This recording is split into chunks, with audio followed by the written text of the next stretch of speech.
Assalamualaikum.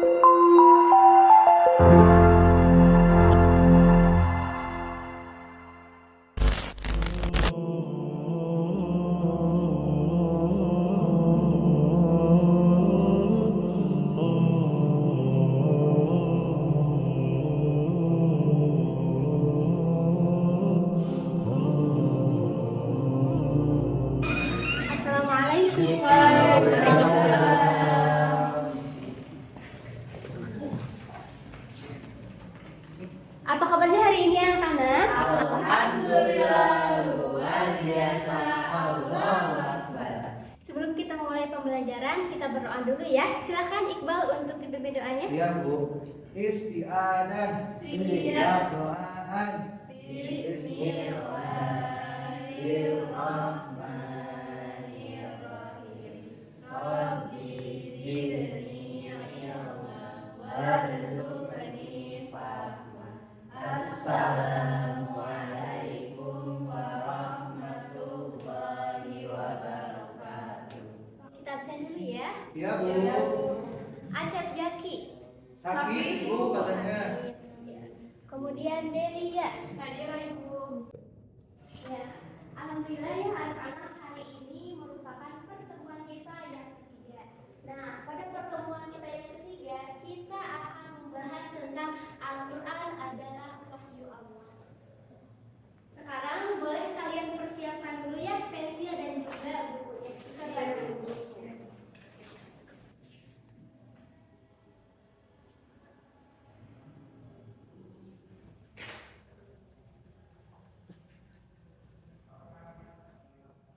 Nah, jadi materi selanjutnya adalah Al-Quran adalah wahyu Allah. Sebelum Ibu menjelaskan, coba apakah ada yang sudah tahu apa pengertian dari Al-Quran? Saya Bu. Ya, silahkan. Kalam Allah Bu. Ya, betul, hebat Delia. Apakah ada lagi yang mau menambahkan? Saya Bu. Silahkan Sani. Firman Allah Bu. Ya, betul, luar biasa ya. Boleh kita kasih apresiasi dulu buat teman-teman yang luar biasa. Ya, jadi jawaban teman-teman kalian tadi sudah betul. Akan tetapi kali ini Ibu akan menjelaskan secara bahasa dan juga secara istilah. Yang pertama ada secara bahasa. Menurut Imam Al-Asy'ari. Nah, menurut Imam Al-Asy'ari, Al-Quran ini berasal dari kata korona, qaf, ro, dan nun. Korona. Nah, yang artinya menghubungkan atau dihubungkan.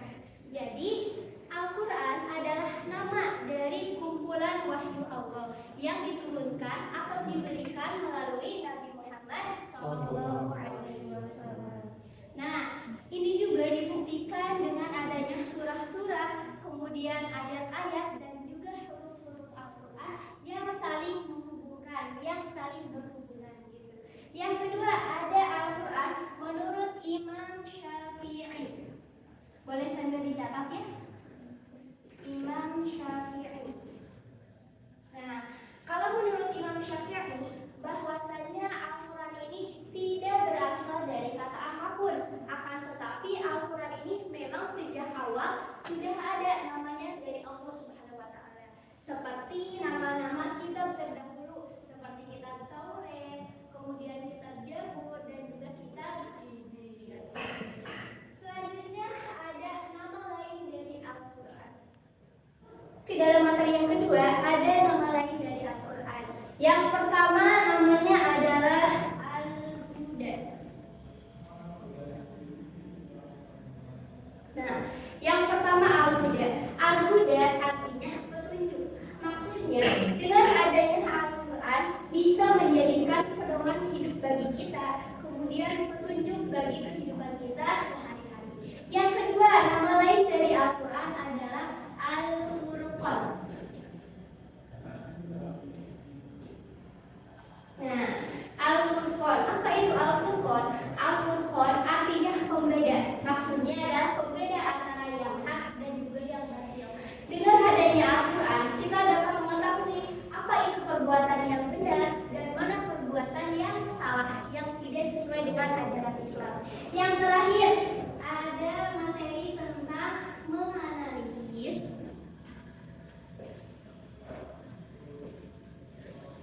perilaku yang sesuai dengan Al-Quran.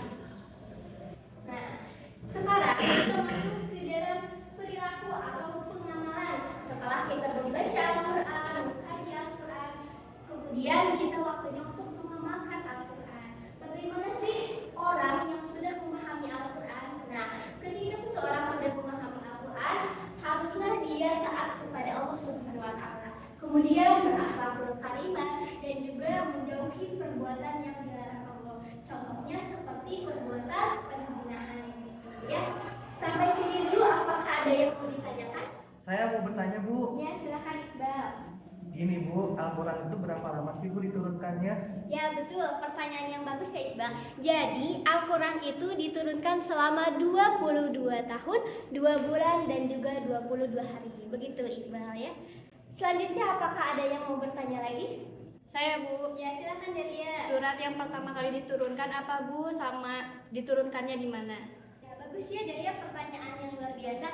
Jadi, Al-Quran yang pertama itu adalah surat Al-Alaq ayat 1 sampai 5, diturunkannya di Gua Hiro melalui malaikat Jibril kepada Nabi Muhammad SAW. Baik anak-anak, materi telah Ibu sampaikan ya. Sekarang Ibu mau mengasih tugas kepada kalian. Kita buat 2 kelompok. Kelompok yang pertama terdiri dari Sofi, kemudian Delia, dan juga Rian. Kelompok kedua terdiri dari Iqbal, Sani, dan juga Siti Sofariah ya. Untuk tugasnya boleh sambil dicatat ya. Kelompok pertama, coba kalian cari pengertian dari Al-Quran, kemudian kalian cari lagi nama lain dari Al-Quran selain dari tadi yang Ibu sudah jelaskan. Untuk kelompok 2, tugas kalian itu cari pengertian Al-Quran, tetapi tidak boleh sama ya dengan kelompok 1. Dan juga kalian coba cari contoh lain dari orang yang telah mengamalkan perilaku sebagai Qurani gitu ya. Untuk selanjutnya Ibu akan bagikan kertas HVS dan juga kertas warna. Kalian boleh menuliskannya di sini sekreatif mungkin ya. Jadi untuk kelompok 1 ya. Nah, ini selanjutnya kelompok 2.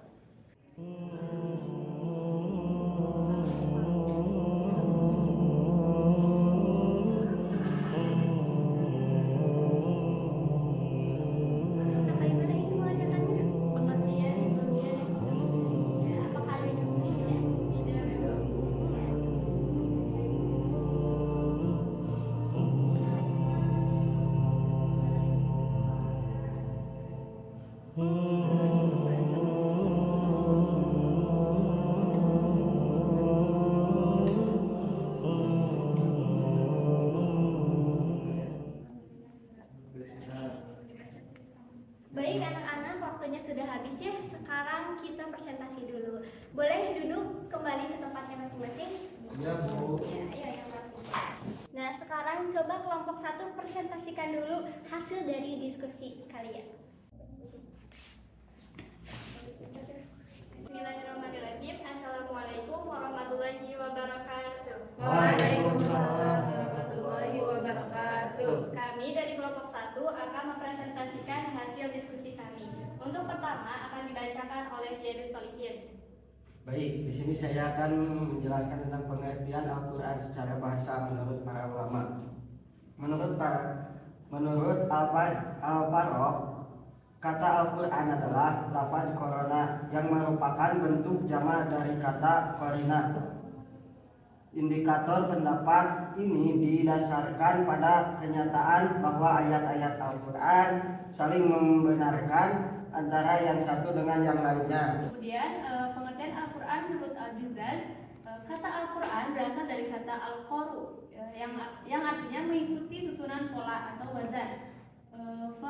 Fu'lanun yang artinya jam'un atau kumpulan. Argumen pendapat ini adalah karena Al-Quran terdiri dari kumpulan surat dan ayat-ayat yang membuat kisah-kisah, perintah dan larangan. Pendapat ini juga didasarkan karena Al-Quran mengumpulkan intisari dari kitab-kitab yang diturunkan kepada para nabi sebelum Nabi Muhammad SAW. Untuk yang terakhir yaitu nama lain dari Al-Quran. Yang pertama adalah Alkitab yang artinya dibukukan. Yang kedua yaitu Al-Karim yang artinya kemuliaan. Yang ketiga adalah Asifa yang artinya penawar atau obat. Sekian dari kelompok kami. Wassalamualaikum warahmatullahi wabarakatuh. Waalaikumsalam.